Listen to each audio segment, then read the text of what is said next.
네, 올림포스 영어 독해 기본 2의 4강의 1번 보도록 하겠습니다.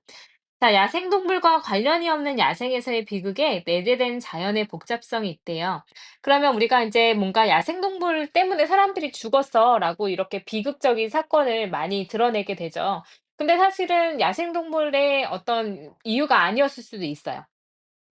그래서 야생에서의 비극이 꼭 야생동물뿐만 아니라 다른 비극도 있을 수 있는데 야생동물에게 많이 이제 그것이 그런 비극의 탓이 돌려지고 있다라는 내용입니다. 그래서 인제 야생에서의 어떤 비극에 내재되어 있는 복잡성이에요. 근데 야생동물과는 상관없는. 그래서 다른 복잡성이 있는데 그게 뭔지는 여기서 나오진 않았습니다. 그래서 꼭 "야생동물 때문만은 아니다."라고 하고 이야기를 하다 말아요.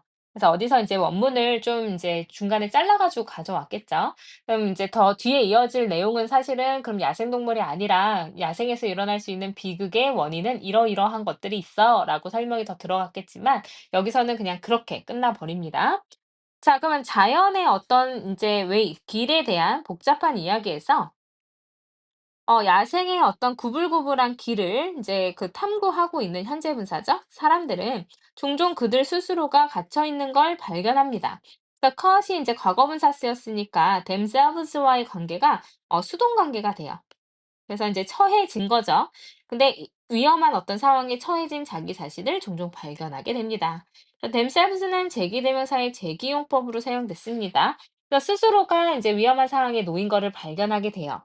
뭐 곰이나 아니면 쿠거 여기서는 이제 퓨마래요. 그리고 다른 야생 동물들이 가끔은 우리에게 상기시켜 줍니다. 그래서 remind가 어떻게 쓰이냐면 remind A of B 이렇게 쓰이죠. A에게 B를 상기시키다 이렇게 될 겁니다.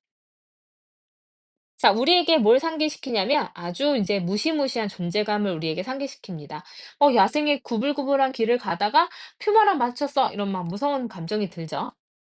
자, 그러면 infrequency 드물기는 하겠지만 그 인제 despite 다음에 인제 바로 인제 명사형으로 infrequency가 나는데 frequent 하면은 인제 빈번한이란 뜻이죠. 그러면 frequency 하면은 이제 빈도 이렇게 될 거고 in이 들어가면 부정이니까 드문 이렇게 될 겁니다. 그래서 드물기는 하지만 there is there가 나왔으니까 뒤에 주어가 나옵니다. 그래서 상당히 많은 수의 누적된 사례들이 있습니다. 이러한 수호자들, 근데 야생의 수호자들이 공격자가 되는 이제 누적된 많은 수의 사례가 있어요.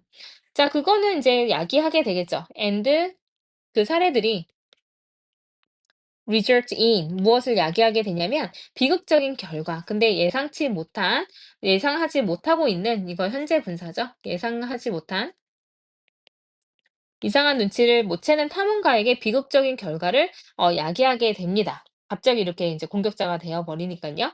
and is로 보는 게 더 좋겠어요. 여기서는 이제 앞문장 상황을 받아주는 and is로 바꾸면 좋겠습니다. 그래서 인제 갑자기 공격자가 되는 그 상황이 인제 이상한 눈치를 채지 못하는 탐험가에게 비극적인 결과를 가져오는 거 분명히 있습니다. 자, 여기까지는 야생을 탐험하는 게 위험해요. 비극의 원인 제공자 야생동물이라고 보통 생각을 합니다. 여기까지요. 자, 근데 문장 삽입 물어볼 수도 있겠죠? 이러한 심각한 상황들 속에서 놀라운 반전이 발생합니다. like 뭐와 같은 거냐면 예상치 못한 익숙한 노래 속에 예상치 못한 음표처럼. 그러니까 우리가 생각하기에는 무조건 야생동물이라고 생각하죠. 근데 갑자기 예상치 못한 게 탁 튀어나와요. 야생동물 말고 다른 게요. 자, 그래서 오레곤의 어떤 숲에서 1995년에 예시를 들어서 구체화를 시켜주고 있습니다. 꼭 야생동물이 아닌 다른 예가 나올 수도 있는데, 한 남자는 죽은 채로 발견이 되었어요.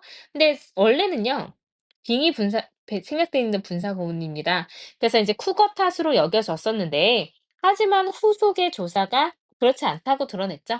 그러니까 죽은 게 이제 야생동물 때문이 아니었다라고 드러나는 상황들이 자꾸 나옵니다. 자, 비슷하게 2015년에 비슷한 어떤 사건이 발생했습니다. 근데 with 나왔으니까 with 나오고 명사 나오고 ing나 pp 나와서 능동일 때는 ing, 수동일 때는 pp 이렇게 써가지고 뭐뭐 하면서라고 해석이 됐었을 겁니다. 자, 그러면 그 모든 의심이 그 인근에 있었던 늑대 무리에게 쏠려지면서 어떤 사건이 발생하게 됐어요.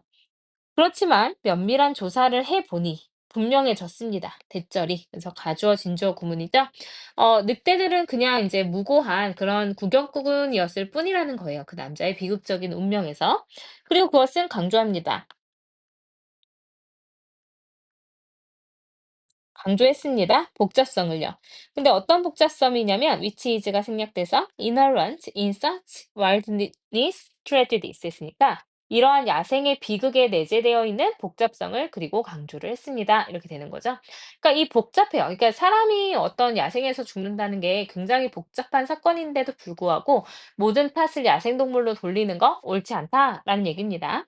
그래서 예상치 못한 사건이 발생한다가 의미하는 바가 뭐였냐면 이런 치명적인 사건은 사실 인제 이런 야생동물과는 관련이 없는 야생에서 일어날 수 있는 사건이었다라는 걸 나타내는 거죠.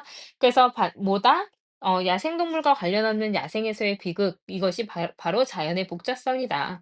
한 가지 이유 때문에 인제 야생에서 이제 죽음을 맞이하는 건 아니다. 뭐 이런 내용이었을 거예요. 그래서 야생의 굴불구불한 길을 탐험하는 사람들은 자주 위험한 상황에 처해 있는 자신을 발견합니다.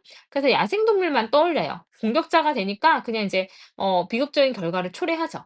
그렇지만 익숙한 노래 속에 예상치 못한 음표처럼 반전이 있을 때가 많습니다. 그래서 예시 오리건주에서 하나, 그리고 2015년에 하나, 그러니까 두 개의 예시를 들어주면서 이제 무고한 그냥 구경꾼이었다, 야생동물은. 그래서 이러한 야생의 비극에 내재한 복잡성이 있다. 야생동물 때문만은 아니다라는 내용이었습니다.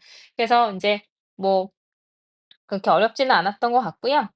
음 그래서 야생의 이제 복잡성에 대해서 하는 얘기였으니까 어 뭐 요지나 주제 같은 게 어렵게 나올 것 같지는 않습니다. 혹시 질문 있으시면 바로 질문하세요.